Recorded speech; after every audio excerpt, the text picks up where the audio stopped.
Other news now, California's reparations task force is now working to figure out what compensation might look like for people who are eligible for payments. This comes after the task force yesterday decided that to be eligible for payments, people must be direct descendants of either free or enslaved African Americans who were living in the U.S.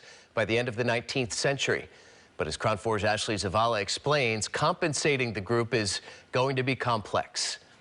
It does sound that we've kind of arrived at something that is at least the beginning of a workable model. California's reparations task force met again Wednesday, guiding a group of economists figuring out how eligible Black Californians can be compensated for harms rooted in slavery. The task force was created to study the effects of slavery and decide what reparations should be. The group officially decided this week restitution will go to direct descendants of either free Blacks or enslaved African Americans living in the United States by the end of the 19th century. But that's just the starting point. How exactly will we capture these qualitative elements associated with emotional harm and distress from a system that has been so extractive and so damaging? For compensation, the group agreed to use what economists called a state-specific harms model. It would determine what specific harms the state should pay for, including unjust property taking, housing discrimination, unwarranted police violence, and labor discrimination, to name a few. It seems as if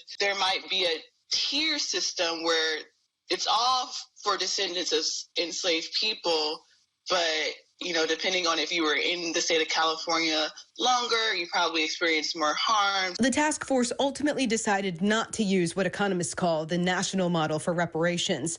That model calculates an amount due to those eligible and divides that number among the group. Economists urged against using this, noting that if compensation meant addressing the wealth gap between Black and white Americans, each eligible person could be owed more than $300,000. That would cost the state about $670 billion, money California does not have. This year's entire state budget is estimated to be less than half of that. But with the model the group is moving forward with, the group faces questions it will have to answer, including setting eligible timelines for the harm and who exactly qualifies as a California resident. And I think the more information we get, the complexity of this becomes truly difficult. The task force is expected to have a plan delivered to lawmakers by next summer. In Sacramento, Ashley Zavala, KRON 4 News.